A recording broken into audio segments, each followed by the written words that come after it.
Hey, Frankie here. There's lots going on, but I'm going to do my best. We're in a secret elf village here to negotiate on behalf of the Janison Brefford's Parchment Company. We met the king, he's Master Speck's dad, and they don't get along. Got that? Okay.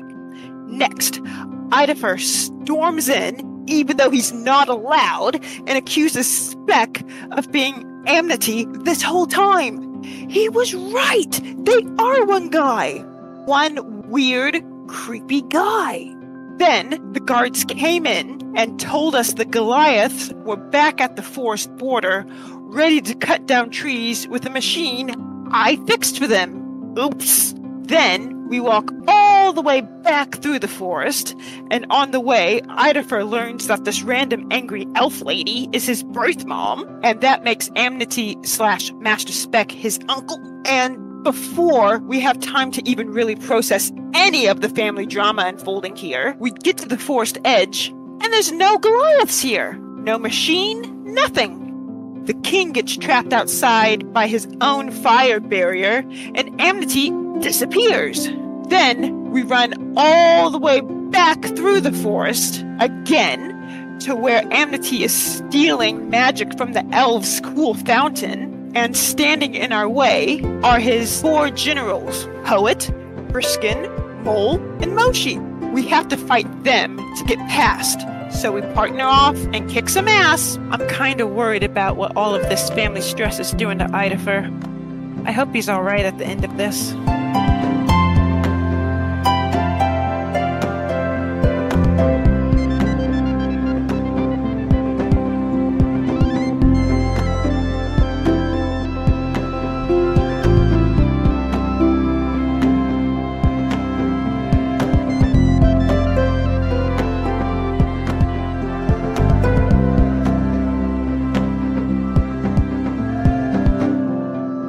And welcome to the terrible adventures of the Janison Brefford's Parchment Company. My name is Penny D. I'm going to be your dungeon master today, and my favorite anime, or at least my favorite anime at the moment, is actually Blue Eye Samurai on Netflix. Anyone been watching this? No, not yet. It's definitely on the watch list. Although I am surprised, Penny. This is an official Penny Reco. Yeah, because of course I'm One Beat. I'm just going to talk about One Piece, right? Yeah.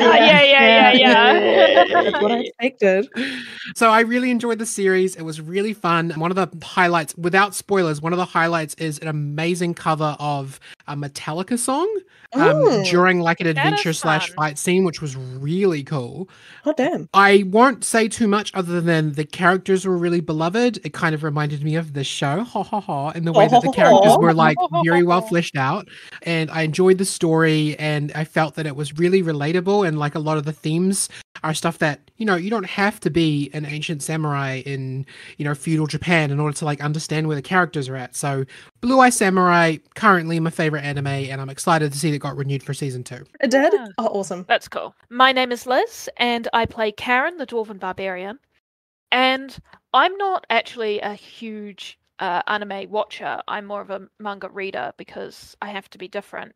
So so I was very, very pleasantly surprised when one of my favorite mangas of all time recently received an adaptation by none other than Trigger.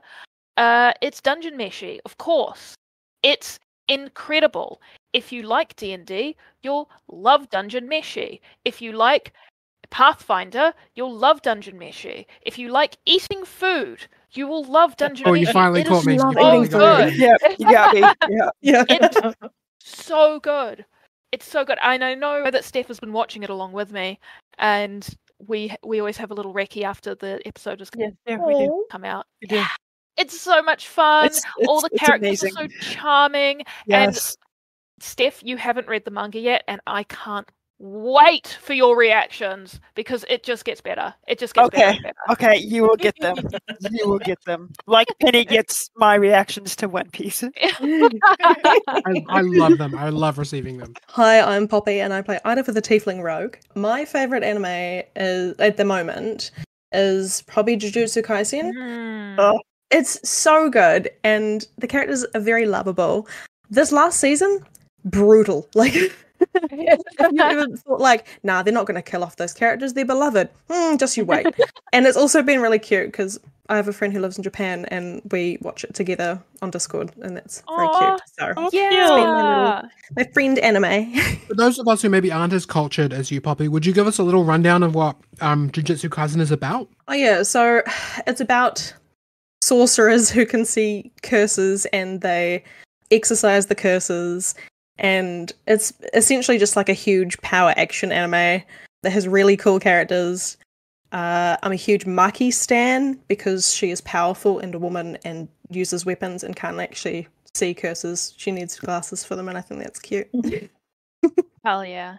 That sounds really cool. It is. Hi, I'm Nate, and I play Flinvar the Halfling Bard. And my favorite anime, I'm a little bit old school. Also, I haven't watched a lot of anime, That's fair. but I do like it. So I would say Dragon Ball Z, and then Yep. something a little bit off the cuff. There was this one that I saw. There was two that I've seen, and I haven't actually watched all of them. But Claymore and Jing the Bandit King, they were quite... I liked I them. love Claymore. It was so good. Yeah. So anything with a little bit of fighting, a little bit of story, and a little bit of campness, but like depth as well, I'm there. And May let's be I- honest, Can't get Dragon, more camp Dragon Ball than Z got Dragon us Ball. at it. Yeah, it's Yeah. where we Yeah. all began. Yeah, It's yeah, true. yeah. Yeah, I never understood it, but May I recommend Dungeon Meshi to you? Yes, you can. You sort of already did. That was the Yeah, point yeah. of this I wrote it conversation. down. That's true. Oh, Yeah. okay, that's what I was- So, my name is Stephanie, and I play Frankie, the human officer. Yeah. My favorite anime, well, I've got several. My favorite of all time, I think, at the moment is Violet Evergarden. But Mm. my yeah, I've main, seen that one. I love it, but that's not my favorite that I'm going to talk about now. My favorite one at the moment. Okay, I'm going to have to say One Piece. I tried to beat around the bush. you're like, no, experience not this, but it is this. It is this. That's It the is. best. I was lying before. One Piece is the best. It is the best, and if you say it's not, you're wrong. But who's your favorite character though? My husbando, Zoro. Roronoa Zoro. Love it. Big fan. What I really also like is how not even necessarily bad guys, but how the quote unquote bad guys, they all have their own laugh, and it's so ridiculous. Like, You're I not love wrong, how yeah. each one has just a silly laugh, and I'm like, well, now I can't take you seriously. You're so You're ridiculous. and Delfmingo and his just whole look, I'm just like, you're supposed to be this tough guy, but you're wearing literally a feather jacket. Like I can't take you seriously. But I love it. It's action packed. There's romance. There's action. There's comedy. And there's adventure too, which is There's it's so adventure. good. There's the power of friendship. You know, it's And everything. crazy shaped characters. Like Yeah. the shapes of the bodies are so wild. Yeah, I read One Piece for a long time and then I fell off it. Yeah, I was definitely part of the reading crowd. I just couldn't I'm Yeah, not yeah. watching anime for a long time. Yeah. But I did see the live action and that was really Yes. Oh, it's Beautiful. so good. Every one of those actors knew their characters and respected the story, and you could tell it really came through, Yeah. as opposed to like the Death Note one and the Oh no, we don't talk about Death Note. we don't talk We about don't- Death Note good. We don't talk about the Dragon Ball Z live movie. or the Dragon Ball Z no. or the Avatar: Last Airbender. Oh, no. Hey, the new Avatar Last Airbender adaptation looks pretty promising, but the original one, that one doesn't exist. No. Yeah. I don't know what you're talking about, Penny. I've never heard of that before and I never will. But anyway, this is not an anime podcast. This is a What? podcast where 4 superpowered adventurers have been split off into individual 1v1 fights versus characters who kind of mesh up with their philosophies. Yeah, it's very which is anime. not at all like anime. So how do you guys feel about playing some Dungeons and Dragons today? Oh, fantastic. Let's go. Ready to get my We can book. fight our friends.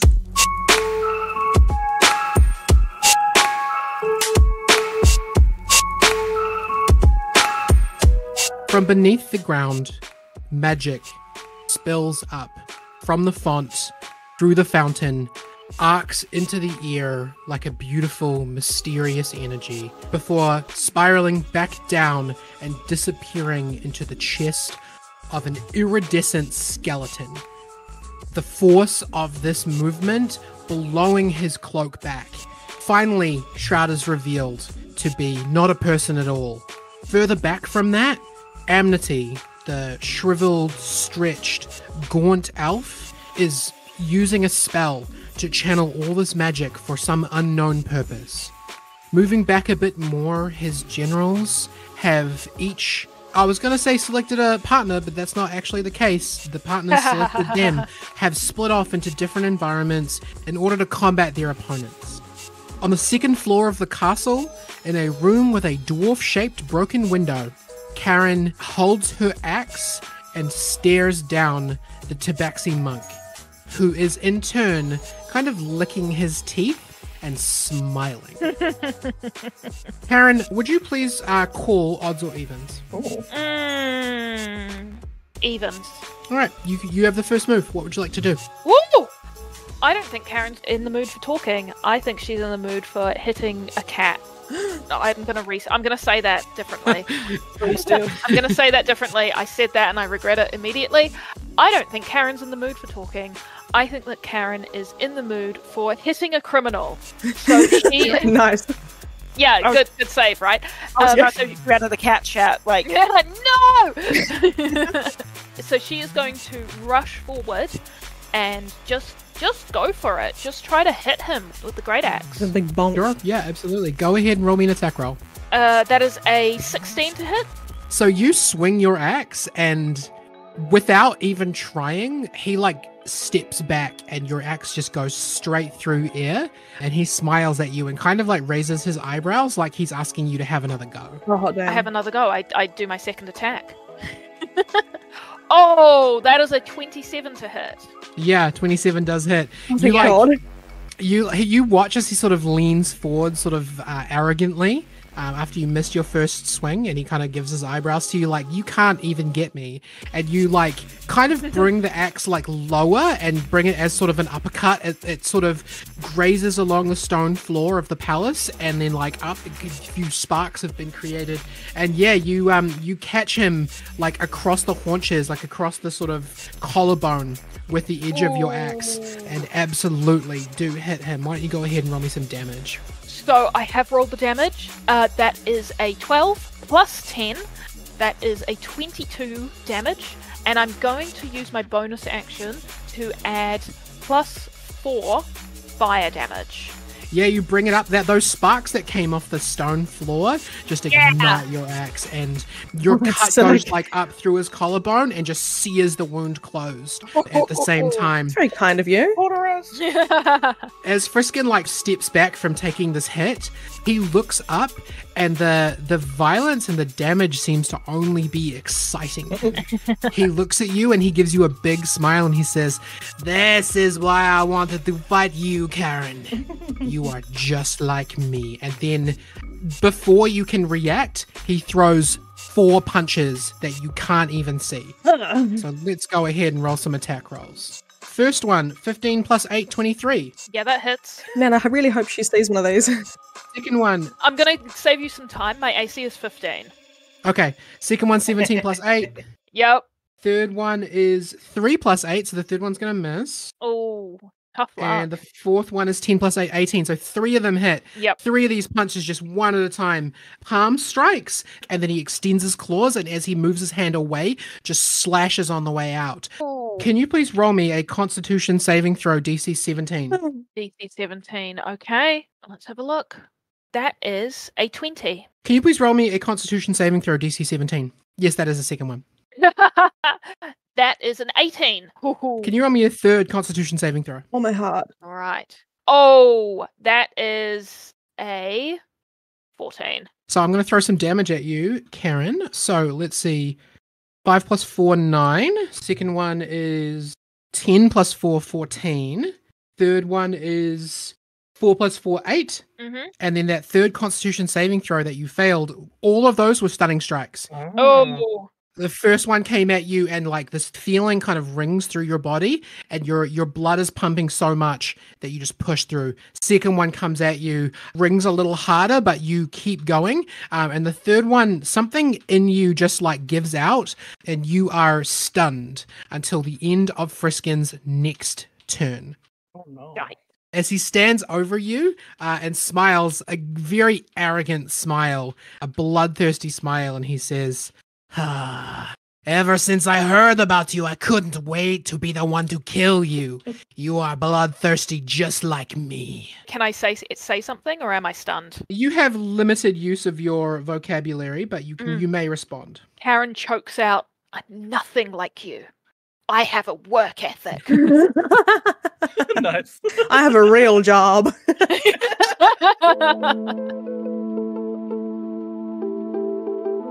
Initiative count 20, Amnetie is going to take his second turn feeding the skeleton. He uses his full action to basically continue the spell that he's channeling. No other changes there.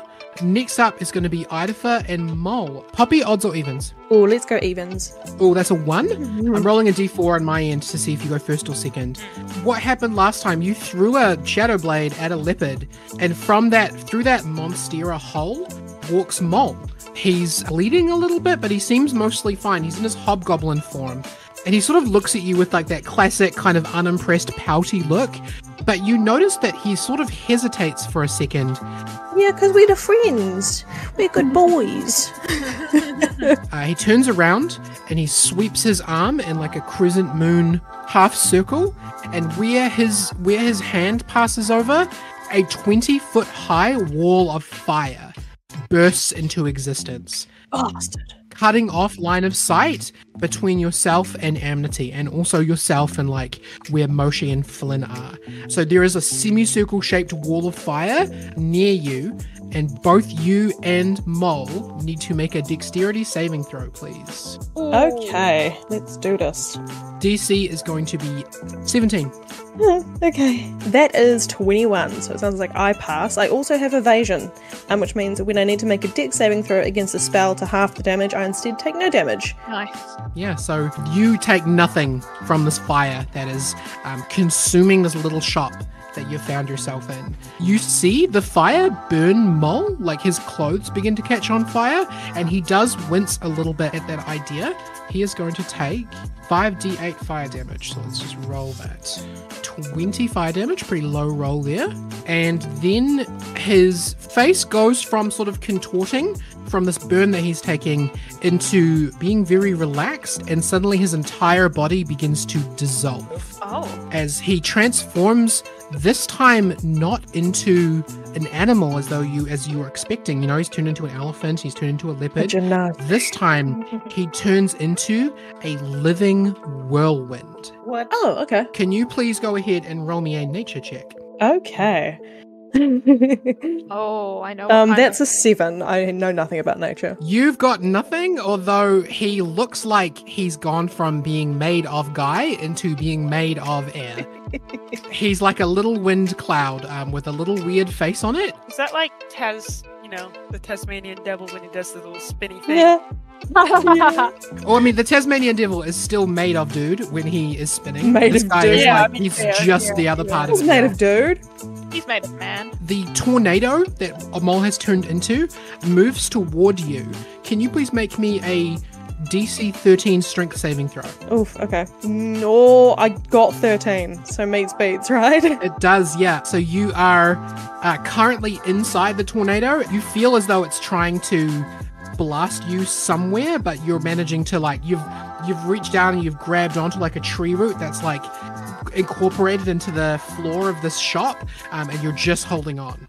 Okay. Okay, it is now your turn. Okay. So I'm inside this tornado and I'm doing, like when you're in heavy winds and you're kind of like putting your hand over your face and you're holding like your clothes down so they don't go everywhere. And he's like, Mole, are you okay? Because he saw him take a lot of damage. Like, no response? No response yet. Okay. I think Ida really doesn't want to hurt Mole, and he's also like, I probably can't now because he's wind. So he is going to... you still have Shadowblade active, yes? I do, yeah. Cool, yep. But I feel like, wait, let's have a look at it. Shadowblade, blah, blah, blah. You're a druid yourself, right? You have wild shape. Yeah, Can you roll me a nature check with advantage? that would be a 13. Sure. Okay, I'll give you a bit. You don't know what this air creature is because you failed on that save. But what you do know from your own transformations is that you can really only hurt Mole when he's in his own shape. Like if you hurt him while he's this, it's like a separate pool of HP, to use like game terms. Is that you know that if you damage this creature, it probably won't hurt Mole underneath. Oh, okay. Let's reel it back a bit. Like, are we going to take it as that was my nature check? No, that's fine. You carry on from now. I just wanted to make sure you had the information that you would have as a druid. In that case, I think Ida's going to be like, oh, that's right. When I turn into an animal, I usually get hit and then turn back into me. So, all right. And Ida is going to grab, well, he already has. Actually, I think he takes a bonus action to cause the sword to reappear in my hand. So I'll do that. Yeah. And I'll just like do a real cool like fencing slash. Cool. Go ahead and roll your attack roll. Okay. And this is using my, I think I used Conman's backup last time. Yes, you did. Yeah, cool. That is a 27 to hit. Yeah, 27 does hit. Wicked. Despite the fact that he appears to be made of wind, you feel your sword cut him. No, well, not nice really, but you know, I gotta get shit done. Okay. And let me see, my Shadow Blade adds 2d8 psychic damage. Okay. So this is, because I'm not using Sneak Attack this time, so it's just my Commands backup and the Shadow Blade, which is 21 damage in total, but 21. 13 of that is piercing, and the rest is psychic. Nice. So keep splitting your damage for me as a favor for the future, but psychic damage is not something that he currently has resistance to, but do keep splitting up your damage types for me as you go. Will do. Is there anything else you'd like to do with your turn? Any movement you'd like to make, or anything else you'd like to say? Do I notice much of a change in his appearance when I do that? You're inside of the whirlwind right now, so like he's a tornado and you're standing inside of him, so you can't tell from where you are. And I'd give him opportunity attack if I jump backwards. But I think I will. Okay. I will jump backwards. Because we're kind of in the threshold of the shop, right? Yeah. Yeah. And the hippie shop is like burning because of the fire that he's put up. Everything here is like made of leaves and sticks and stuff. Yeah, it's not ideal. So this wall of fire is a 30-foot diameter semicircle. Are you moving towards the semicircle or away from the semicircle? So in my mind, I can see we're in the threshold of the shop, and the semicircle is on the outside of the shop, kind of blocking us into it. Is that right? You got thrown through a wall to be in the shop, and the wall of fire is in the direction that you got thrown from. So the wall of fire is blocking your line of sight to where Amnetie is. So if you go out the door of the shop, it's away from the fire. I'm going to go jump into the shop. Like, would it be backwards into the shop? Is that closer to the fire or away from it? If I jump through the fire, do I need to take another roll? No, wall of fire, you only do a roll when it's initially cast.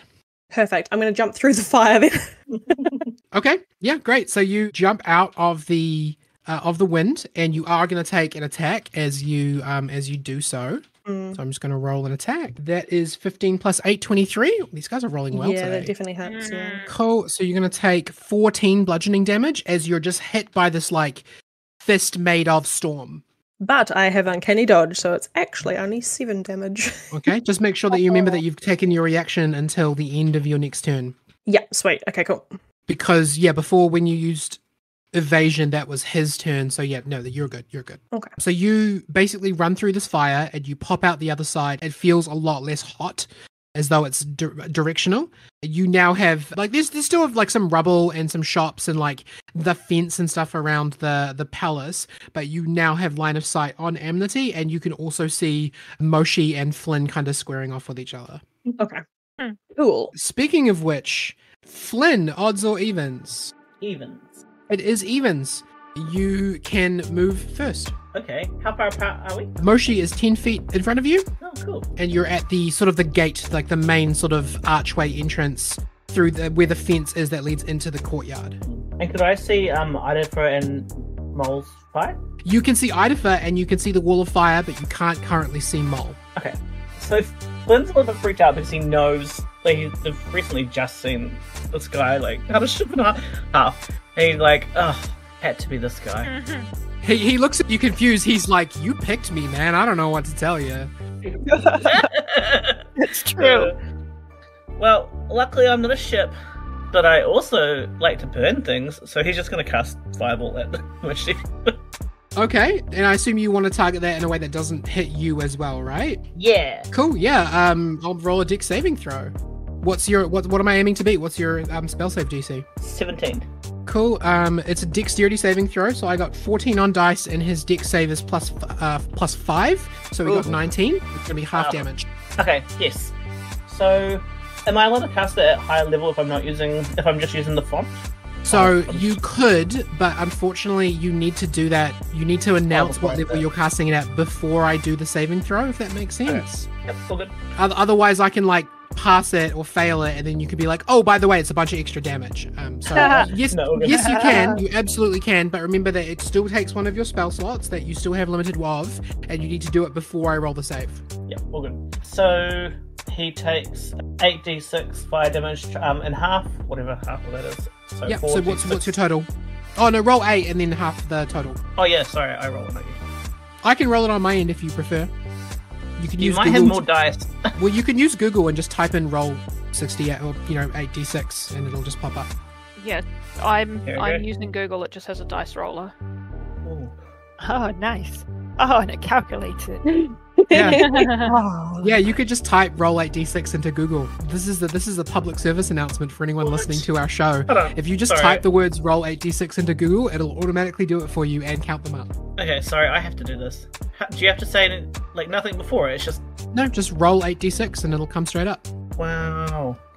Oh, that was okay. The total was 26. Okay, so that's half. So he takes 13 fire damage. Flynn's gonna say, "I'd keep your distance if I was you. I've got plenty of those up my sleeve, plus something else that lights fire." And last episode, Welby kind of came out of my hat and became invisible. But I'm just to reiterate that he's snuck out the back of my hat and is invisible and now sitting on my shoulder. Would you like to give him any commands at this stage? Flynn's gonna like visualize Welby breathing on Moshi's, so he's kind of trying to ask him to ready his euphoria breath for when it's a good time to breathe it. Yeah, okay. I'm not going to let you get away with this all the time, but this round he can use his euphoria breath as a reaction if Moshi comes close enough. Okay, cool. And speaking of which, from this like explosion that you just threw, Moshi like runs straight out of it towards you. So like it's not even finished being an explosion yet, and he just like darts out, one hand on his katana as he runs toward you. He's going to attack you with his sword. So let's go for here we go. Oh man, these guys are doing well today. I got 19 plus 9 on that sword attack. Okay. So that is going to be 1d8 plus 5 slashing damage. It's only a 1 he rolled on damage, so you're going to take 6 slashing damage from that attack. As you can kind of tell that he sort of pulled his punch a little bit. You got hit, but also like he didn't go hard as he could have. So I'm now going to roll a saving throw against Euphoria Breath. It's 12. Is it Wisdom 12 or is it Dex 12? It's Wisdom saving throw, but my sheet says DC 11. Oh, 11. Okay, cool. Wisdom 11. Oh, Moshi rolled a natural 1, but also he has the Indomitable trait, which lets him re-roll a failed save once per day. So I'm going to go ahead and use that now. No! Yay! I mean, nay.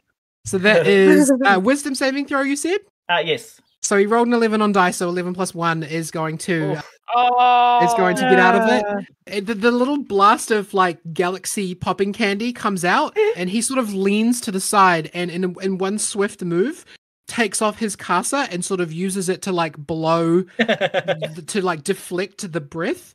And he raises an eyebrow, and he looks down at you. My, you are a curious man. Like I said, there's plenty up my sleeves. I'll tell you what. If you ditch the magic and fight me fairly, I will answer your questions. Hit me if you can. And he's going to go for a second attack. Ooh. 7 plus 9, 16. I think it might not be your DC. No, I'm at 17. He goes for a second attack, and you do the limbo and it goes over you. Yep. And he smiles to himself and he says, haha, well, this might be a little bit fun after all. Can you clarify about leaving the magic? Because I only have a magic sword. But it's pretty funny. Yeah, so I'll clarify for you that he did mean like sword fight him. Okay. You can blast him with magic, but he finds that boring. Okay. And so he's going to take his third attack for the turn. That is a 13 on dice plus 9, 24 that hits. There's going to be 9 slashing damage as he hits you for the second time using his katana. And because you were in limbo mode, he sort of slashes you, but then uses the flat of the blade to like push you back up to height.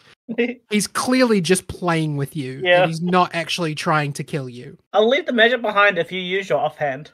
If you have one. Oh. That's quite fair, I'm sure. Moshi smiles and he says, he holds up one finger and then he changes his sword to his left hand. Is there anything else you'd like to do with this little exchange, Flynn? So I've got a reaction of cutting words. If I use it at a different time, does that count as using magic? Or is it still within? I think he just meant don't blast him with fireballs. Fireball. When you do attacks, do sword attacks, is what he's asking. You don't have to do that, by the way. You are welcome to do whatever you want, but that's what he wants. He wants a sword fight. Okay. But then, no, that's all. And it does seem like he's using all the advantages that, that God gave him, or the lack of gods gave him. So you could do the same. Use my short stature to attack his knees.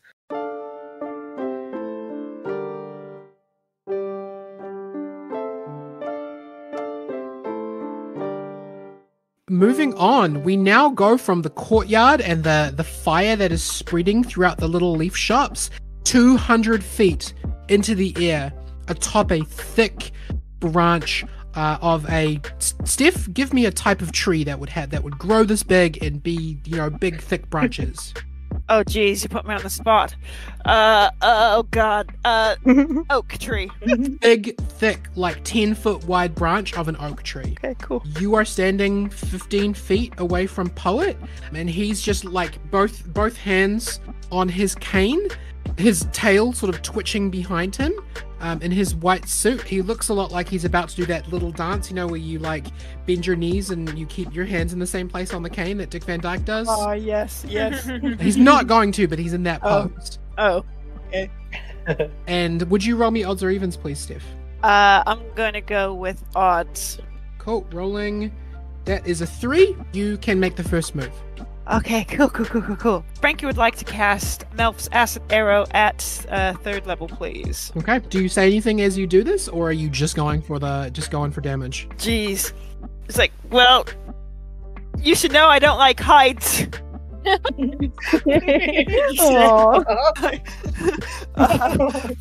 So he is going to make a ranged attack. That is a 9 plus 13 to be 22 to hit. Did you say plus 13? Well, other way around. Yeah. Sorry, it's 13 plus okay. 9. I Sorry. was like, damn, your spell bonus is plus 13. I should have kept an eye on that. Damn. Okay, that makes more sense. That Other way does around. hit. Can you paint me a little word picture of what happens here? Okay, so Frankie will roll up his sleeves to expose his gauntlet that he usually uses for his magical casting. And he kind of like moves his arm in like a kind of circle to make what would look like, the bow part of a bow. And he would just pretend to shoot an arrow that then later materializes into like a green acid looking arrow. Okay, Awesome. yeah, pretty good. Go ahead and roll me your damage. It definitely hit him. Okay, so on my turn, so he'll take, that is 18 acid damage in total. You like burn a little hole in his suit. Oh, nice. And then at the end of his next turn, he will take 14 additional acid damage. Okay. Is there anything else that you'd like to do with your turn? Like, you want to talk to him? You want to say or do anything else? I'm sorry I burnt a hole in your suit. I really don't know what's happening here. He's such a sweetie. I wasn't prepared for this. Poet, in response, like, smiles at you and, like, takes off the suit jacket where it's burning, and he, like, folds it over his arm and then just lays it down, on the branch sort of next to him. Like, like it's the back of the chair or something. Yeah. I'd offer to pay to get it fixed, but I don't have a lot of money. Oh. Poet looks down. He like kind of checks that everything's still going according to plan with Amnetie. And then he looks over at you and he says, "Don't worry, lad. You don't need to repay me. I feel like I should repay you." Oh, God. And he is going to cast Stinking Cloud. Oh, God. He waves does a his big cane. No, he doesn't do a big toot. He's much more refined than that. Yes. From the end of his cane comes some yellow, nauseating gas, and it's going to form a 20-foot radius sphere around you, Frankie.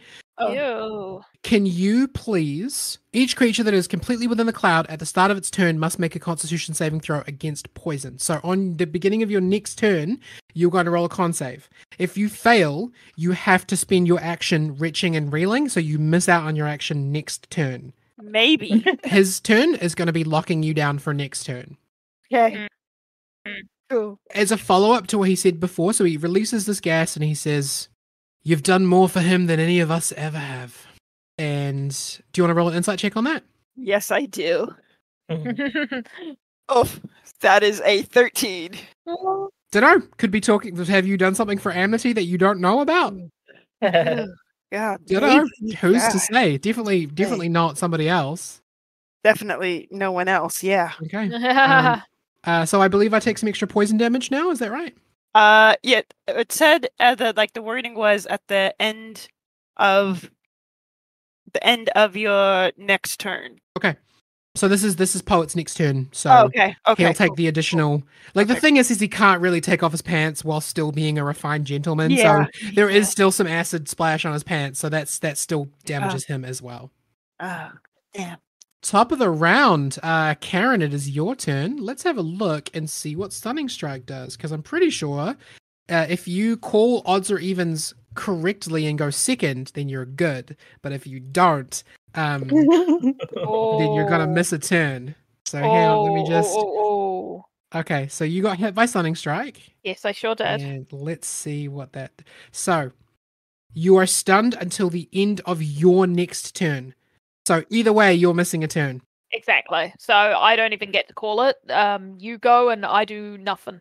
Odds or evens? Odds. It is odds. So you're welcome to paint me a picture or say something else before Friskin comes for you. I'd like to imagine that Karen has kind of dropped to her knees with the stunning strike. She isn't standing, and her axe is still out, but it's just kind of loosely laid across her hands in her lap. It says, "Friskin, you bastard." So Friskin is now going to make two unarmed attacks against you, and both of them are heel drops. So his feet comes up above his head, and he's going to drop his toe beans and his claws straight down on your chest. Axe kick. Yeah, because you are stunned, he has advantage on both of these attacks. He sure does. 11 plus 8, 19. First one hits. Yes. Second one, 18 plus 8, 26. Both of them hit. They sure do. That's 2d8 and 2d4 plus 8. The d8s are a 1 and a 2. And then, so 3 plus 6, 9 plus 8, 17 damage from those two axe kicks. Okay. And then he is going to... You know what? I've got you stunned. I'm going to use Flurry of Blows. And this is going to come at you as he kind of runs up the wall. And he dashes away from you, runs up the wall, and does a backflip over you. And both of these next attacks are going to be him doing a double foot, full weight stomp on your chest. Jesus Christ. All right. Yeah, sure. Footloose. Bloody hell. 12 plus 8, dirty 20, and That's 7 hit. plus 8, 15. Yeah. They both hit. Meets beats. Cool. 2 more attacks. 28 damage from those hits. Woo! My goodness. Oh, that's a lot. And then he is going to back up, and he bends down very condescendingly, and he's going to say, "Oh, Karen, I thought you were going to be more fun than this. Get up and fight me." Oh, he backs up. Yeah. He backs up. I'd like to hit him with an opportunity attack as he backs away from me. You are incapacitated, so you can't move, and you can only speak falteringly. my turn's already done. Oh, I you're took my right. turn first. Yeah, I took my turn okay. first. That is Yeah. so true. Go ahead and make an So opportunity true. attack for me. Yeah, thank you.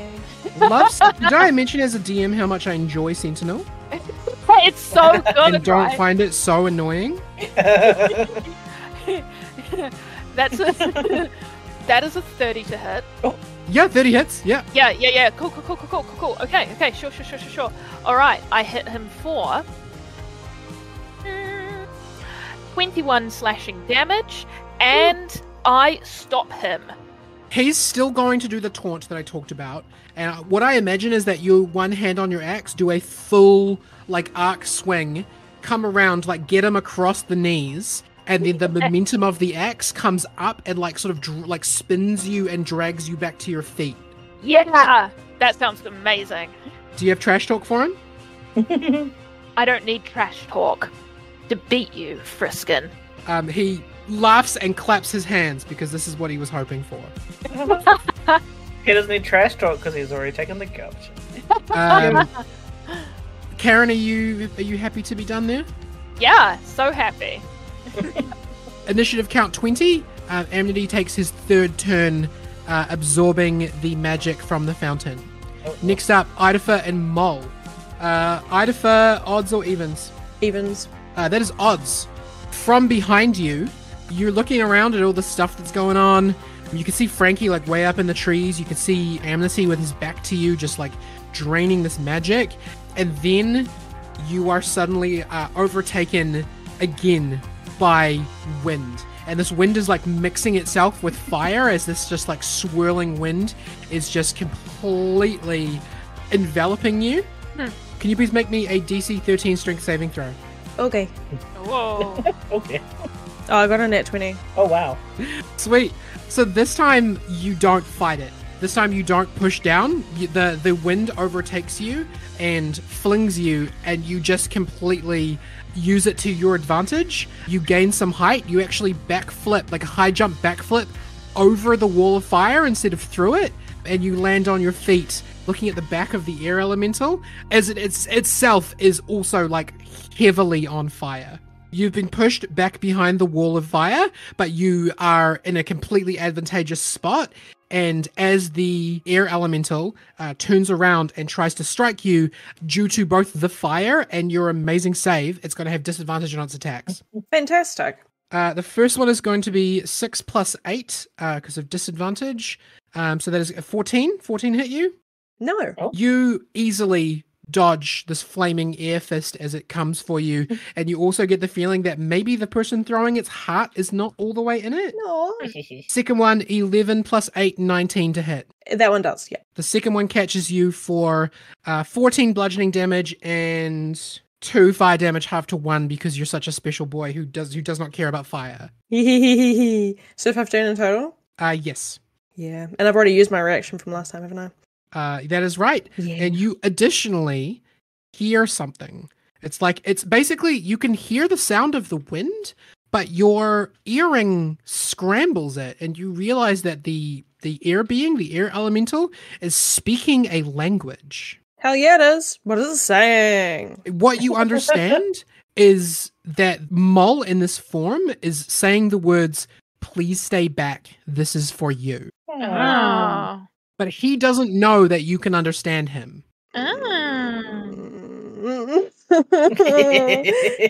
Okay. Is it my turn now? It is your turn now. Please go ahead and do all the things that you want to do. Okay, I can't see any of my friends through the wall of fire, can I? Not right now, you can't. Can I say to Mole, and it might surprise him that I understood, I'm not leaving my friends behind. And then I'm going to... he's still got disadvantage, right? So I can still use sneak attack. Yeah. I would say I'll give you advantage on your attacks due to your natural 20 before. Absolutely. Awesome, thank you so much. So I want to use my Shadow Blade, very fence style, and just push straight through him. But that will also put me through the fire, right? Yes. Yep. And I will have to roll again for that one. Actually, no. With the wall of fire, how it works is the first time it's cast, there's a save. And then from then on, if you walk into its area, you automatically take the damage. Or if you end your turn in the area, you automatically take the damage. That's right. That's what it is. So Okay. there's no save for the Wall of Fire from now on. It's just there, and you just have to tank it if you want to get through. Yeah. You said 30 feet, right? And it's in a semicircle. It's a 30-foot diameter, 30 foot, which yeah. means that if you were to take the 2 points of the crescent moon, that's 30 feet across. But the wall itself is only 5 feet thick. Oh, sorry, it's only 1 foot thick. So, like, you can walk through it really easily. Yeah, but I'd get hurt. And I'm a weak boy. You're also resistant to fire, so I don't know. I am. All right, no, I'm going to go with my original plan. I am going to push my sword straight through him, trying to get through him. Roll me an attack roll with advantage. Okay, that would be 24. Ooh, that is actually a hit. Oh, thank God. Go ahead and roll me your damage, and don't forget to add your sneak attack damage and your shadow blade damage as well. Yeah, all right, so I'll roll my normal damage first, which is 6 plus 5, so 11 piercing damage. Yep. We've got 6 psychic damage, 13 for sneak attack, so in total 13 plus 6. 30 damage in total. You are hitting some great damage spikes these days, Yeah. Ido. Like, Thank is you. one of these days you're going to get a crit on one of these, and it's going to be not funny for me. It's going to be so nice. So you've done your attack. You still have a bonus action and movement available. Now that I'm through him and I'm behind him, because he did turn around eventually, didn't he? Like, he was He facing did, yeah. me. He was Yeah. facing you towards you, yeah. Who is the friend who is closest to me? So first of all, I'm going to need you to take 5d8 fire damage. So I'll just roll that. Yeah, fair really enough. quickly, because moving through him would put you in range of the wall. Yeah. But I'm on the other side of the wall now, like I'm back where I was, essentially. Yeah. That is going to be 20 fire damage, half to 10. Cool. That's not fun, but that's okay. And the friend who's closest to you very easily is Flynn. Flynn and Moshi having their little exchange is probably maybe 40 feet from you. Exchange is very polite. Okay. I think at this point, I'm more interested in actually helping my friends and getting us out of here instead of stopping my uncle, because honestly, I'm just like, I can't stop anything. But based on what Mole said, we need to get out of here. Okay. So I'm going to run towards Flynn. I'm going to take an opportunity attack against you.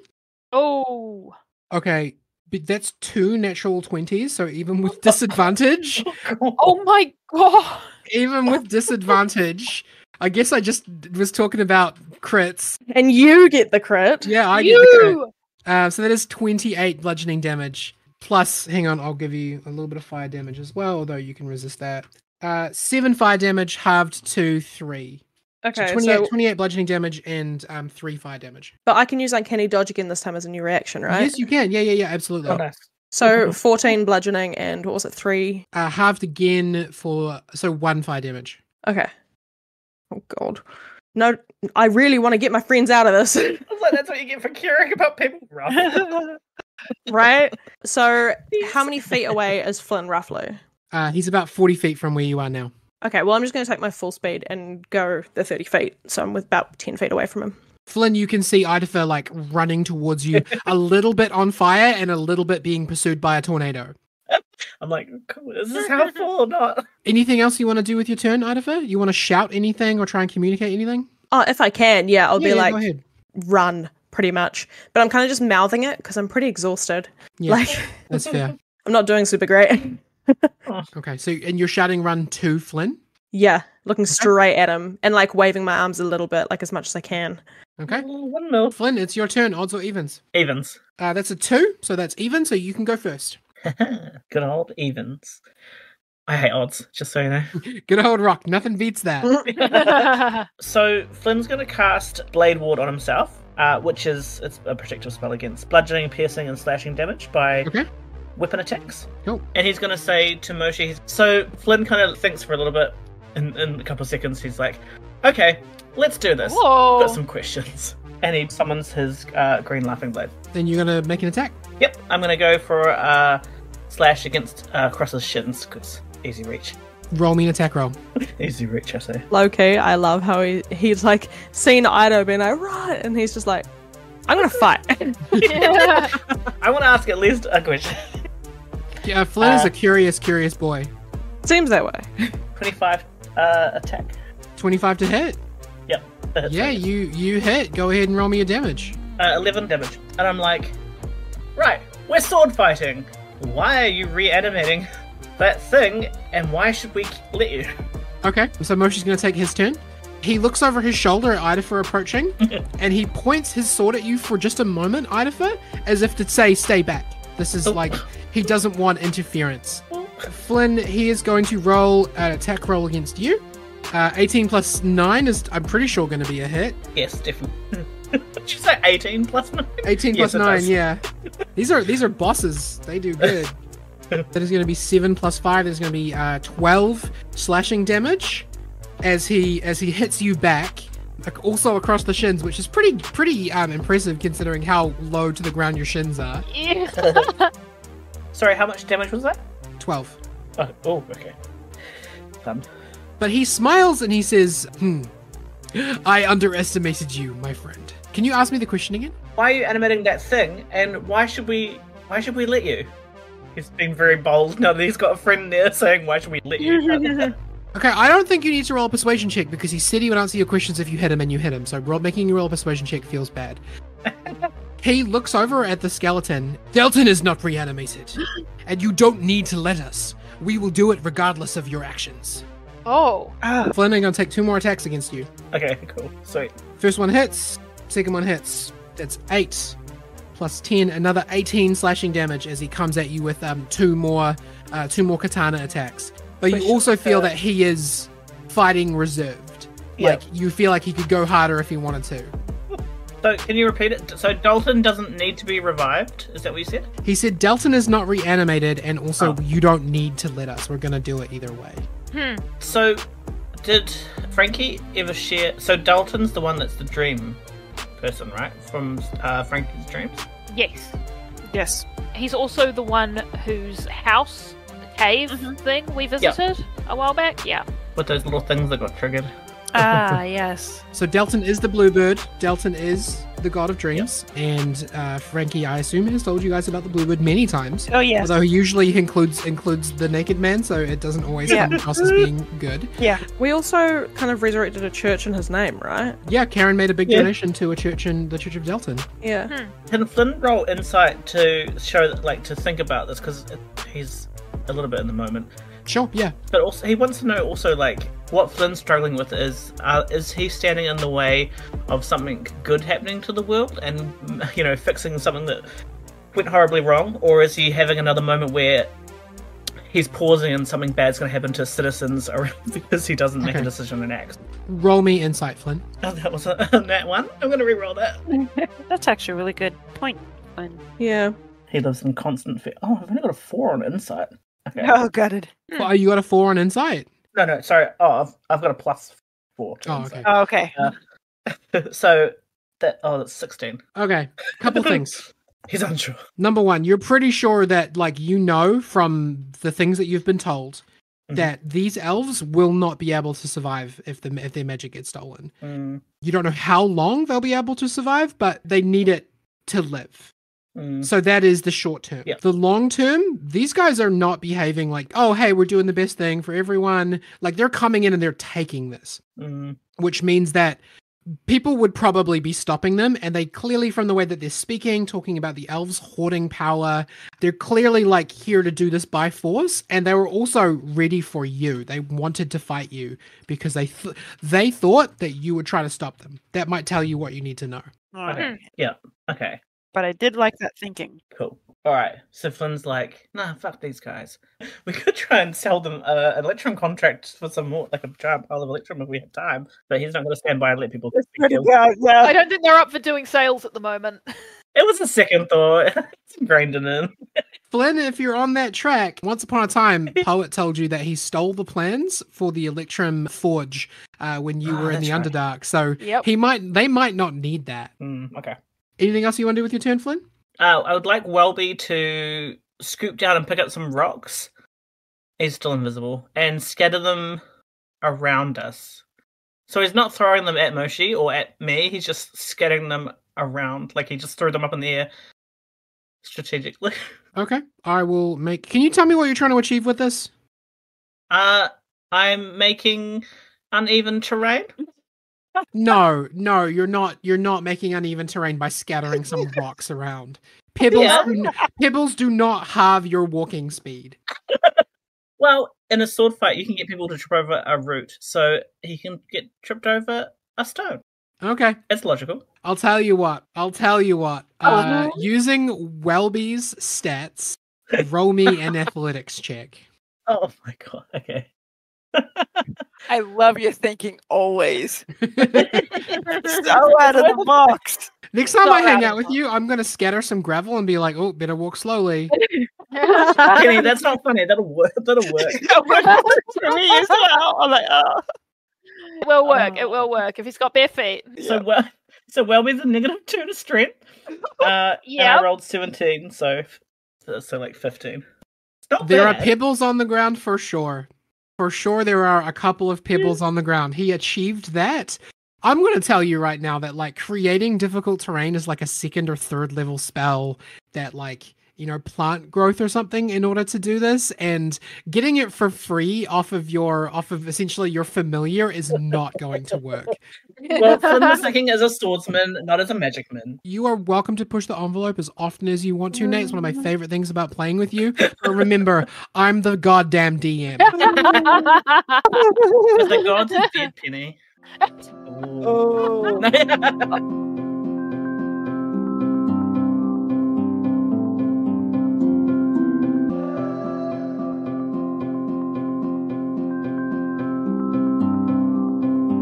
Kia ora, Penny here. It's boss battle time. I wonder if any of you will be able to call our finish. Thank you very much to our patrons for continuing to support the show. James Courtwright, Samsara, Claire McDonald, Jules Bergesser, Violet, Alex Moore, Lyndon Hood, Jesse Wesson, Disturbed One Ed Z, sometimes Marlock, occasionally Dinglefloof, but always the human servant of real life when the forgotten, Andrew Evans, Luna Chris, Steffi James is awesome, and Danielle, the tea lady, lady of the tea. Seeing your names and your likes on our stuff always makes my day. I really hope that hearing your name, you all get to have a nice day too. Music credits thanks to Diala for All I Am, Jimmy Contreras for Alpha Mission, Freedom Trail Studio for Blue Day, Jung Lugos for Fat Man, Anno Domini Beats for Drop and Illusions, Mini Vandals for In 5 Straight Rows, Bobby Richards for Tack, Nefix for Tell Me That I Can't, parentheses instrumental, Half.Cool for Virtual Roaming Charges, Track Tribe for Dream It and Lawrence, Jeremy Blake for Cool Revenge and Science Montage, and Cumbia Deli for Summer Somewhere in Cuba. Not much news for this week, but I did just want to remind you to support the Yes and charity stream however you can.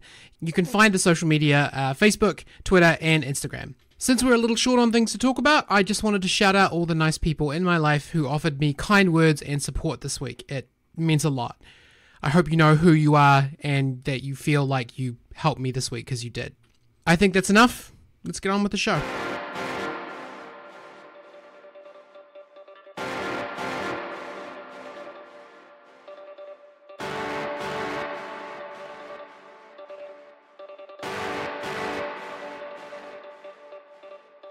Back up to the treetops. Frankie, can you call me odds and evens? Can you make me a Constitution saving throw? Okay, so I'll call evens. And Constitution saving throw be like... That is a 24. Oh, goddamn. Okay, so I got evens, and you have succeeded your saving throw. I had a question. DM rules on this. Sure, yeah. Gaseous form. In 5e, it doesn't necessarily state that I have to breathe in that form. What is your ruling on that? You don't have lungs? Okay, so also, you've succeeded your saving throw against the stinking cloud, so you don't, you're not affected by it. You can just walk out of it. Oh, okay. But also, if you are not a person with a body, you don't have lungs and you don't have to breathe. Okay.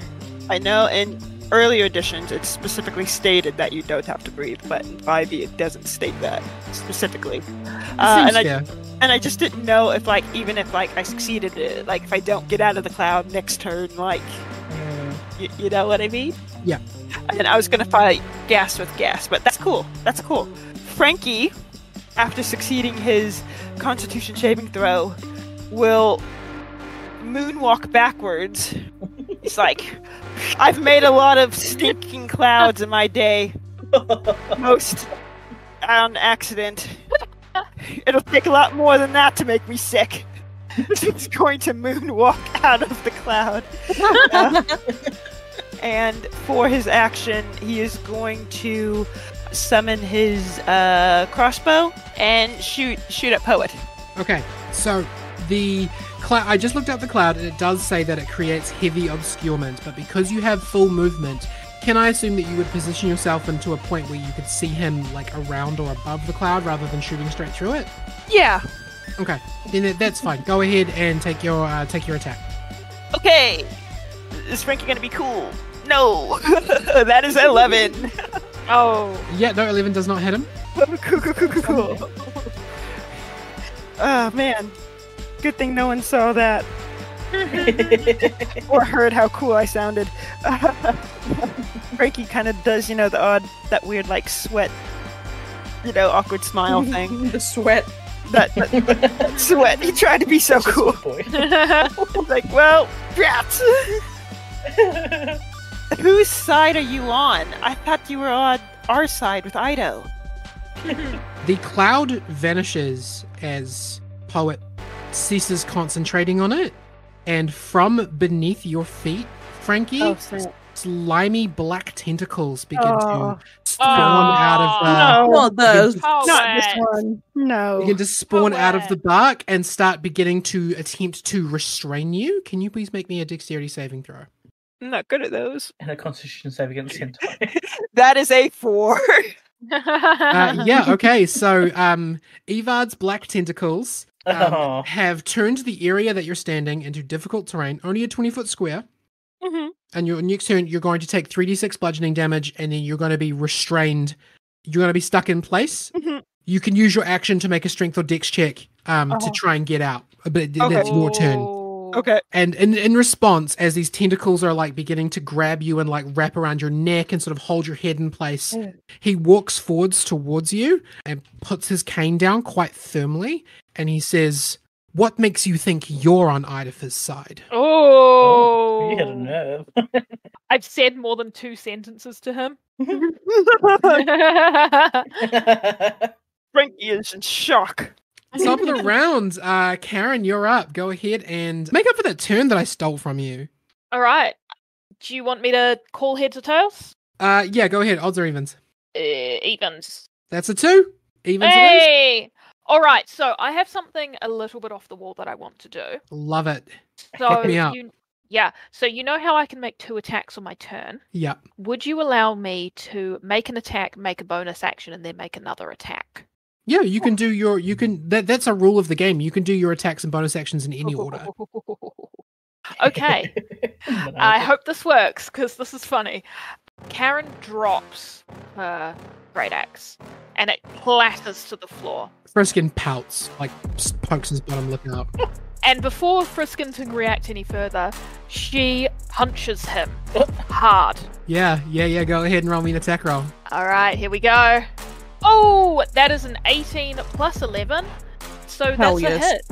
Yeah, so 29. you run ahead. Where do you punch him? You punch him in the chin, in the stomach, in the unmentionables? I punch him in the solar plexus. Yeah, like, absolutely. Right in there. Yeah. Yeah. Whoa.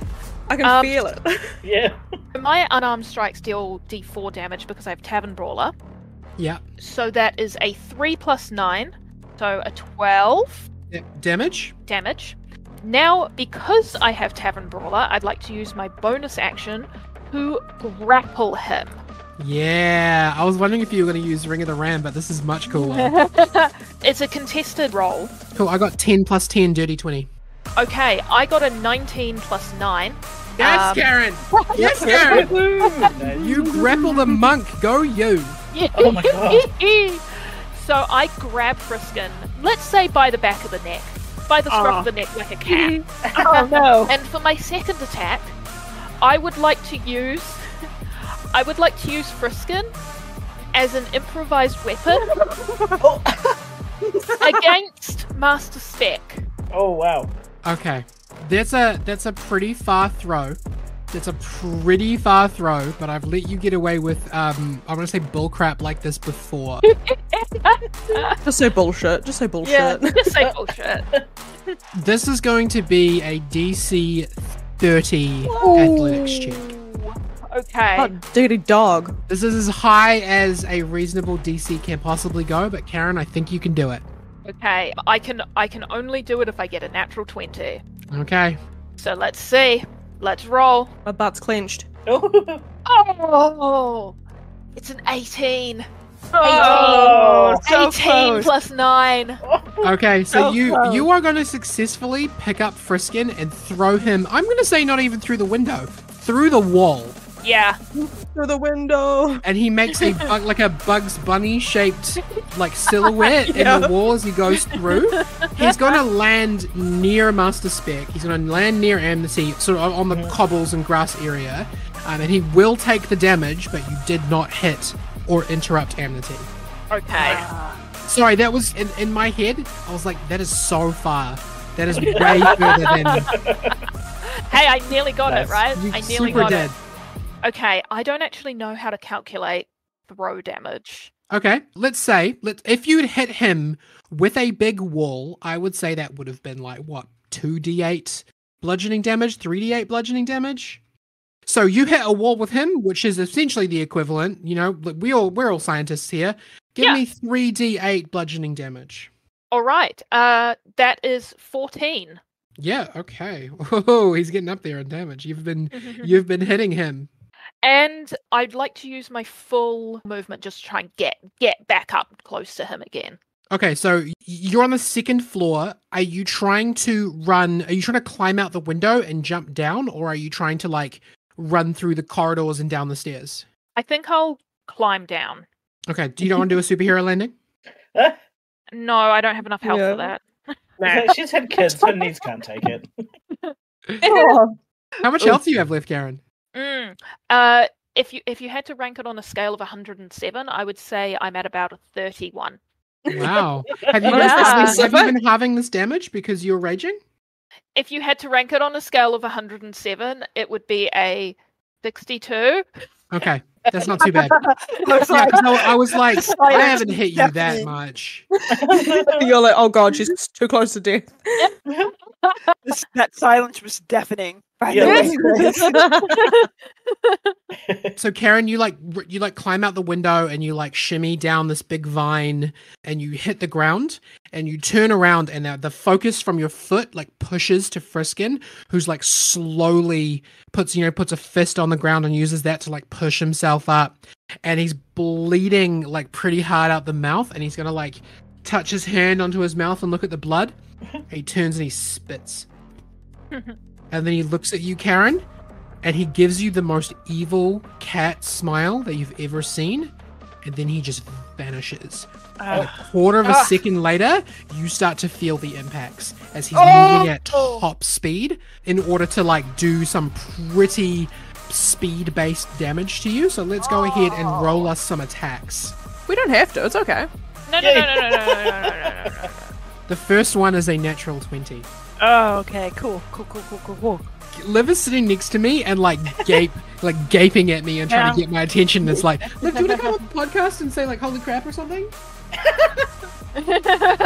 Crap or something. That's our official That's artist, ladies and fantastic input. gentlemen. Second one's a hit. Oh, Third one is a 7 on dice. 7 plus 8, 15. 15 is a hit. My AC is Yeah. 15, yeah. So all 4 hit. Yep, Oh. they sure do. Wow. Karen, you have done a lot of stuff and you have fought a lot of monsters. You have never been hit this hard before. She's had 3 children.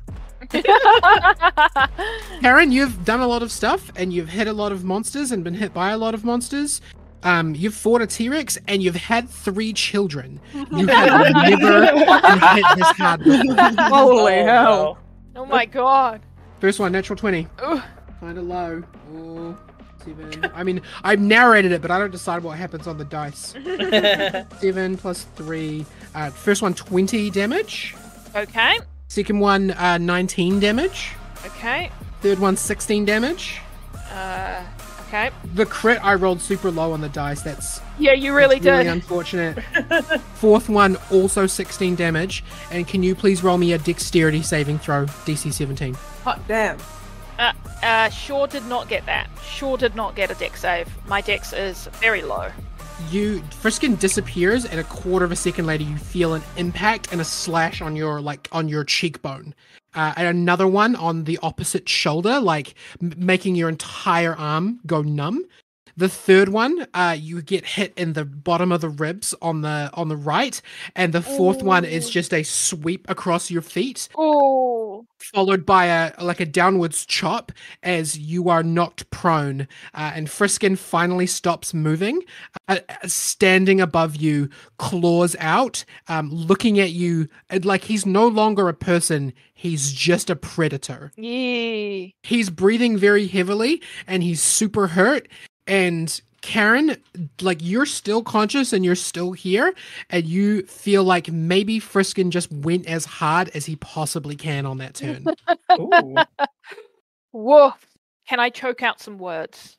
Go ahead. I don't address Friskin. I address Master Spec.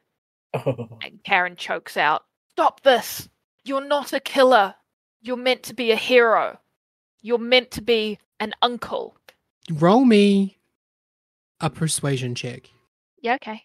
22. Damn. Damn.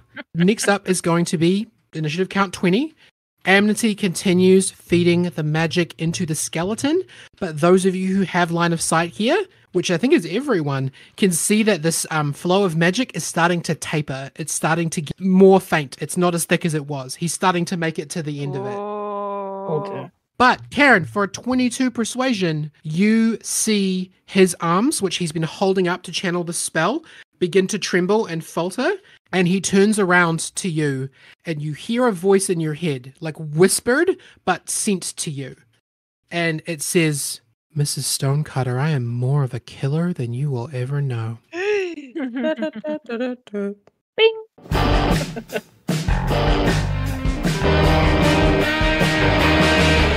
Next up, Idafer and Mole. Well, Idafer and Mole, who's behind you. By 30 feet. Yeah, Idafer, odds or evens? Even. Oh, that was odd. That was a 1 this time. Oh! I see. Okay, let me see. An air elemental has a fly speed of 90 feet. Ah, So- piss off. Idafer, the tornado kind of floats over top of you and lands back to back with Moshi, facing towards you. It turns its big windy face back towards Amnetie, and it's it doesn't really have the same body structure, but if it had shoulders, they would visibly slump. Its posture changes. Given the impression that he's not happy about all this. Yeah, roll me insight. Okay. Oh, I got a nat 20. Oh, okay. Oh! I'm not lying, I promise. I wish Nice. that nat 20 was an attack roll, but that's still pretty good. Yeah. Your instincts, Poppy, are bang on. Mole's heart is not in this, and he does not want to hurt you. Oh. Well, he's already hurt me quite a bit. You hear that windy noise again, that wind through the trees. I'm not going to do it into the mic because it's essentially just blowing into a microphone. But I'm going to add some nice tinkly wind noises in here as a Wind ASMR? yeah. I'm going to add some wind ASMR that's not just me blowing into the microphone, into this part of the podcast. You're welcome, audience. You're like, oh, I wanted my headphones to destroy my ears. Oh, it sounds so good. And what you hear, Idafer, Amnetie told us all about you and said you are everything. He would not do this for me. Only you. And then he's going to roll 2 punching attacks. Oh, they're dingers. Hey! First one is 8 plus 8, 16. Yeah, meets beats. Second one is 3 plus 8, 11. Ah, no! The one attack that does connect with you. Oh wow, that's the net. You don't want your damage dice to roll low, except sometimes, and this is one of those sometimeses. Better be low. It does 7 damage as you feel it hit you, and the air sort of disperses as it connects with you, rather than holding its shape and really doing that much damage to you. Takes 7 bludgeoning damage as the air elemental just attempts to widen its stance and sort of like a football player or something. It basically is just trying to stop you from getting past it. Idafer, it's your turn. Okay, so I'm very hurt. I'm bleeding, and at this point I'm kind of crawling. I'm not going to attack this turn. what I will do is I will look him in where I believe his eyes would be, and tell him that I don't understand, but I can't let anything happen to my friends. Oh. Okay, and that's that. You're gonna end your turn there. Yeah. Damn, Poppy. I'm gonna click my fingers into the microphone a lot. Like, damn, that's role playing. That's role playing right there. I don't know if you could hear the clicks. I heard I'm like trying maybe to be one click. Yeah, I'm trying to be enthusiastic. I'll add some click sound effects in here. Nice. Flynn, it is your turn. Oh, he doesn't have anything else to ask because he doesn't like what he heard the last time. Vibes. How far away from me is Ido? I'd first 10 feet away from you. But to get to him, you have to go past Moshi and the air elemental. What the heck? He's just going to attack again with his sword. So he's going to stop and be like, I don't even have a question. I'm just so mad at you right now. We were just trying to help people. What are you guys doing? And he's just going to attack. This time he's going to go for like a tummy slash because he's mad. Okay. Go ahead and roll me an attack roll. Unnatural 21. Honey, I love you so much. You cannot roll a natural 21. It is not possible. But by golly, he's going to try. Well, I rolled a 21. 21 hits. I'm really surprised that you've been like I had all these bits planned where he's like using his katana to just like flick your sword away, and every time you're just like, nope, I hit him, and I'm like, oh, okay, all right, cool. I forgot that you actually are pretty good at sword fighting because you rarely do melee. Yeah. Cool. Roll me damage. Cool. 11 damage. Cool. This is P/S. Is that piercing and slashing? Piercing or slashing, I believe. Yeah, your choice. Let's go for piercing. It depends if you go for a stab or an arc. Yeah. So Flynn's grumpy at this point, and he can you can see out of the corner of his eye, Ido, and he knows he can't turn his, he can't go over there. I was gonna see if I could do cure wounds. So he just goes for a straight, dirty stab to the gut. Yeah. And it's surprised. Yeah, you hit. Moshi was surprised too. He was not expecting that. Yeah. Despite all of his like sort of haughty air of being this like master sword fighter, like you're getting through him really good, and he keeps underestimating you. Maybe it's because you're a halfling. Maybe it's because he thinks he knows something about you that he clearly doesn't. But yeah, you keep getting past his defenses. Nice. Is that all you were doing on your turn, Flynn? Any bonus actions? So Welby is going to bite him in the face. Yeah, roll me an attack roll for Welby. Get him, Welby. Get him, Welby. Natural 21. I'm going to throw some pebs. Cool. So he's got an attack +4. Get him, I still have to Welby. read his little stats. Oh, Welby! Oh, he got a natural 20. He got a natural 20. What on He got a earth? natural 20! 24 to bite. You bit him on the nose. You bit him on the nose so hard and you don't let go. Oh my god! Oh! Okay. So that's 5 nose damage. So Welby is also bad. 5 nose damage? Yep, 5 nose damage. With his little baby chompers. Yo. Chompers. Okay. Alright, so that's 5 damage. I wanted It's to not the critical hit I was expecting, but I will take it. Oh my... He just like latches on to the bridge of Moshi's nose and just hangs. Have you ever seen a bird like just dangle from its beak? That's kind of what he looks like. His entire body's just like limp and wiggling as he's just grabbing on. Limp and wiggling. It's Moshi's turn. Moshi's going to use his blade to carefully flick Welby off of his face. The flat side of the blade, he doesn't attack him, but he does rip like a big chunk of skin off of the bridge of his nose as he does so. And then Gonna need some work. he exhales bull-like from his nose, and you can tell that you've like got past his temper. He's usually very jovial, and you've like something that you've done, whether it be getting past his defenses or whether it be your tiny dragon biting him on the face, something got past his defenses. He is going to use his bonus action to use Fighting Spirit. As a samurai, he can give himself 10 temporary HP and give himself advantage on all attacks this turn. Like Oh. needs them. God. First attack. Oh dear. First attack. First attack. 9 plus 9, 18. Ugh. What's your AC, Flynn? 17, so that hits. That's going to be 8 damage. Second attack. 12 plus 9, 21. Mm. It's going to be another 7 damage as he's coming at you with these sword swings. Third attack.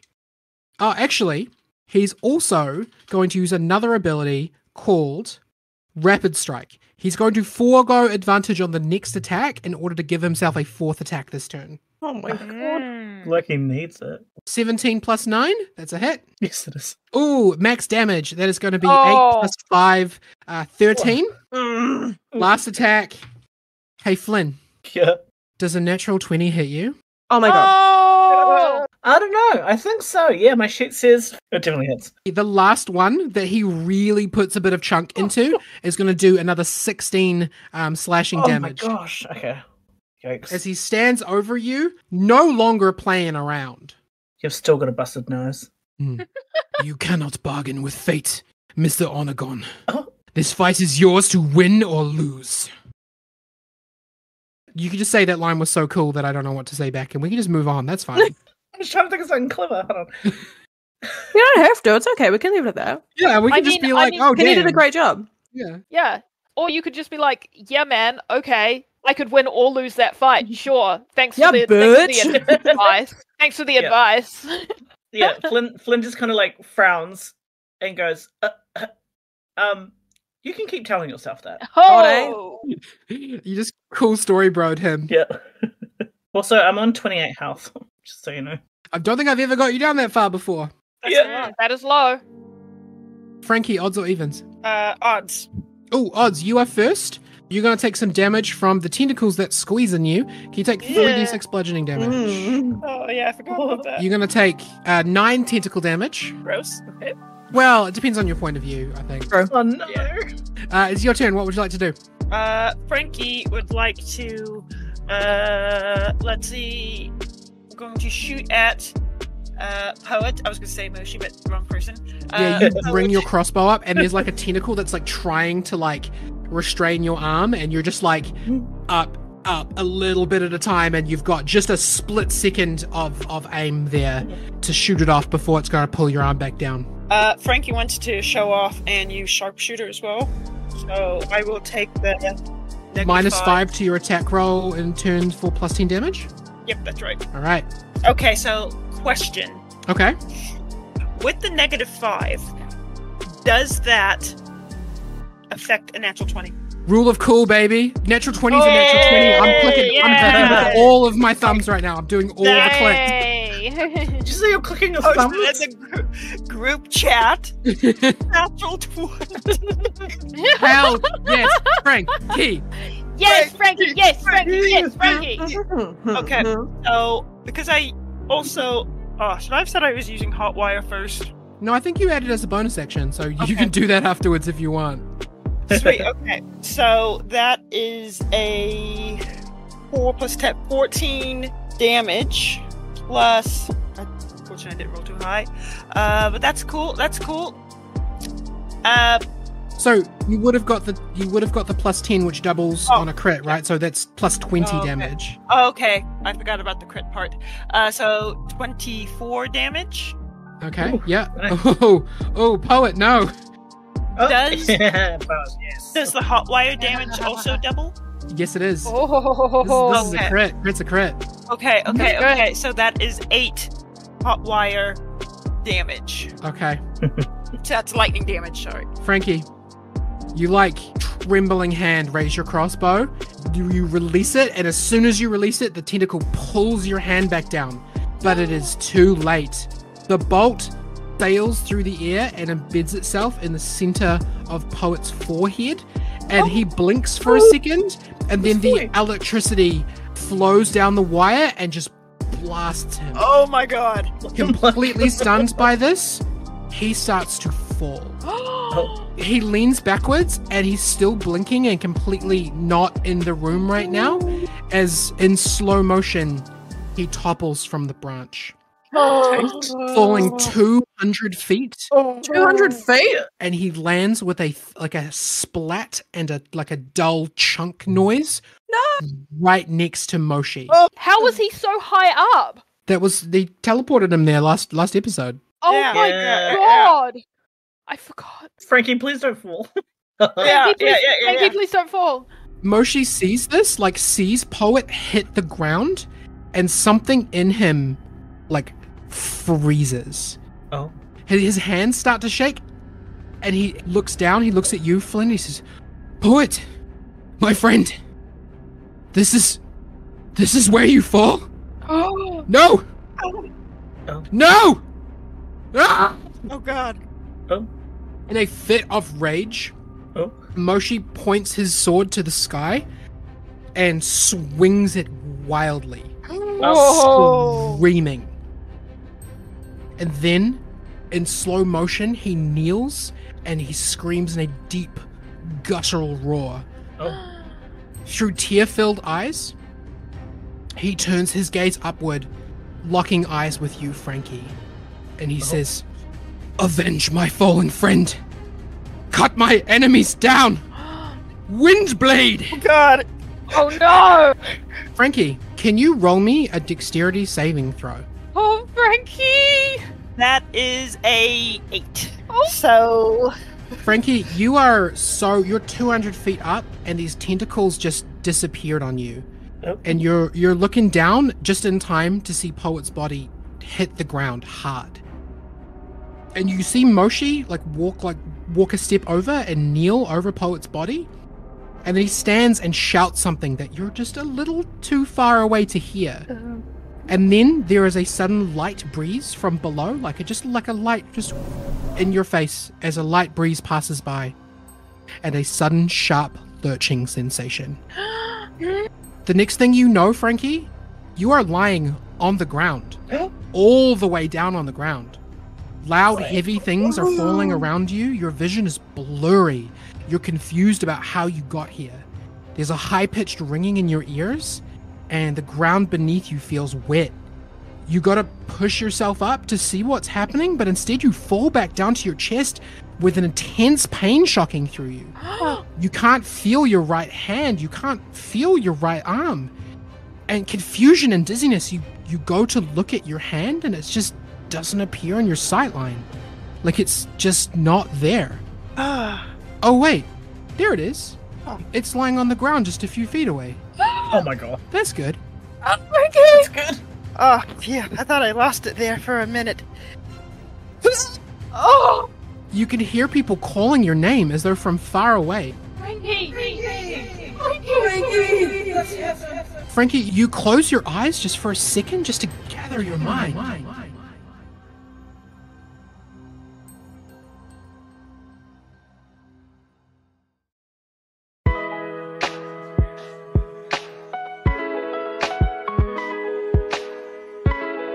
Frankie, you're in Yamirsa City, and you're on your way to the Imperial Palace. You need to find Idafer, and that's where Bolo said he went. Mm-hmm. You're walking the usual way, the way that he would go, and you're watching as a bakery stall owner is closing up shop.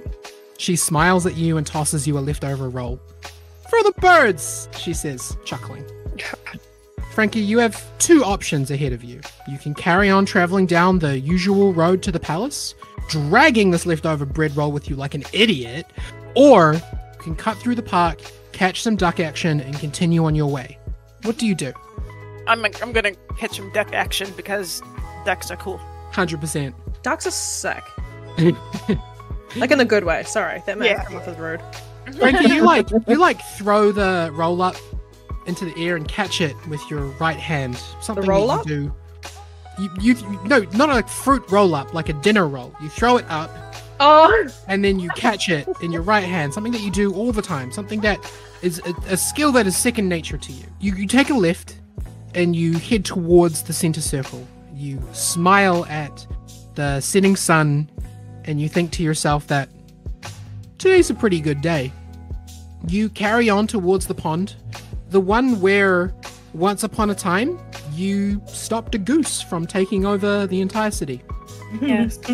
And as you approach the pond, there's someone sitting there, someone who catches your eye. Tall, grey, great hair, one horn filed down. There he is, right here. Your brain tells you something about the odds of him being here, but for once, the math just doesn't feel all that important. I wasn't expecting to see you here. Frankie, what? What are you doing here? Frankie says, he just sort of plops down next to him. kind of like his usual like self, but then he's like, oh yeah, wait, no, gotta be cool. You know, I was in the neighborhood, got this role, gonna feed some ducks. But Why are you sitting like that? Are you okay? oh yeah, and he tries to adjust himself as he usually would sit, because obviously trying to be cool kind of failed a little bit. It's fine, don't worry about it. To tell you the truth, I was actually coming to talk to you, I guess. Oh, well, here I am. Yeah, sorry. Yeah, this is difficult for me. I never thought I would have, the opportunity to say what I need to say at all in my life. I just never thought I'd have someone this special to me. This is about Murphy, isn't it? I mean, he is involved, but he called me stupid. He called you stupid? It's Where is he? it's not like that. It's a motivational thing. What I'm trying to say is, you mean a lot to me in more than just a friend way. Ido's eyes go wide, and he's like visibly blushing. Because he had some like seeds in his hand that he was feeding the ducks, and they just all drop to the ground. The ducks like swarm. Yeah, seeds. They're like kind of like whack whack whack. Like reverse dubs at a wedding. Reverse stubs. And he's like got a dry mouth, and he's like, he's like, I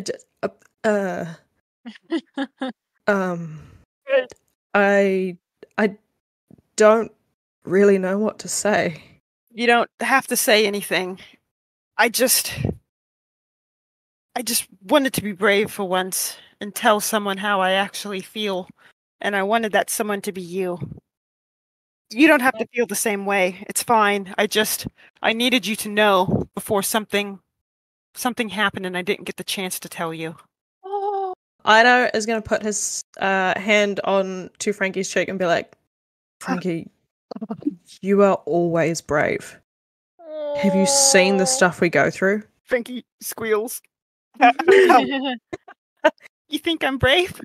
And Ido like pulls him into a hug. And he's like, you're one of the bravest guys I know. Aww. Frankie hugs Ido back very tight and also still holding on to the bread. He doesn't know what to do with it. The bread gets crushed between them. Ido's like, by the way, you shouldn't feed ducks bread. Yes. It's bad. It's bad for their tummies. You can cut that bit out, by the way. But that's a public safety announcement. It is true. Thank you. I heard a good alternative is grapes. Or lettuce. Ido will like release him from the hug and be like, if it's all the same to you, Frankie, I feel the same way. Oh. My boys.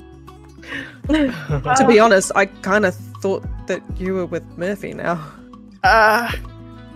Murphy helped me realize where my heart truly was. Huh. Well, I'm not going to thank him, but cool. I mean, Can I do something I've wanted to do for a while? I want to kiss you. Oh. Because consent is key. Consent is key. Consent is key. I don't like First kiss. because I don't like. I think Ido comes off as like this quite confident dude, generally speaking, right? Yes, he does. yeah. But he's freaking terrified. It's like, oh my god. Yeah, sure. And he like closes his eyes and puckers his lips. Oh, Ricky cute. also does that as well. It's so lame. Super lame. And we slowly smash our heads together. Yes. Super lame. Super lame. When we back up, I'm like, I feel like we could probably get better at that. Yeah. Practice makes perfect. Frankie, Idafa, you feel like calm wash over you. A safety, a stillness. As you embrace, surrounded by only somewhat interested ducks, you feel time stand still, this moment, this day, no matter what happens, it will always be yours to relive and to gather strength from. And then, Frankie, you open your eyes.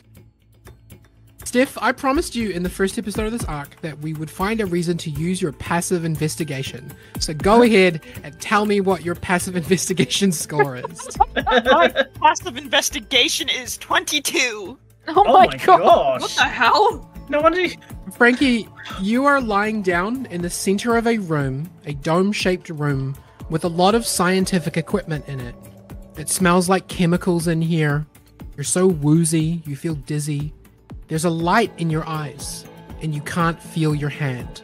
Frankie naturally just, like, tries to still, like, you know, move his right hand, like, even though he can't feel it, he still, like, you know, tries. It's like a weird ghost sensation where, like, in your brain... Like a phantom thing? Yeah, it's like a phantom thing. Like, in your brain, you're like, closed fist, and it just... It should be... But it isn't. And you turn your head to the right just to get your, like, eyes away from this light that's blasting you. And you turn to your right, and literally, like, right in your face, you see two enormous brown eyes staring at you. Frankie kind of jumps a little bit. Whoa, stop that this instant, lad. You're going to break something. Frankie, roll me a history check. History. Oh, there's an old mate. History. That is 22.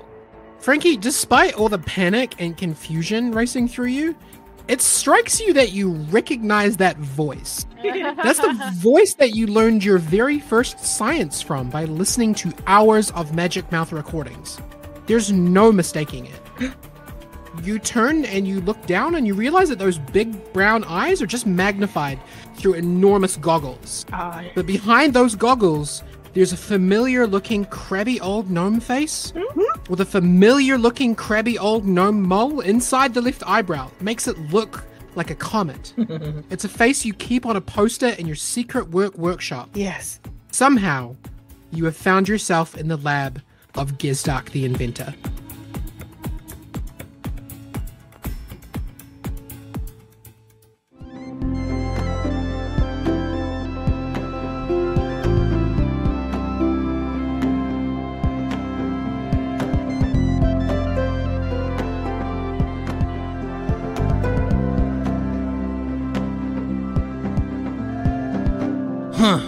What a squirmy little thing she is. Hello, Friskan here. They wanted me to offer you some wisdom, so here goes. Never stop aiming high. You won't grow by fighting only in your comfort zone. Get up, get mad, and swing for the guy at the very top. That annoying dwarf has to fall eventually. Why shouldn't it be because of you?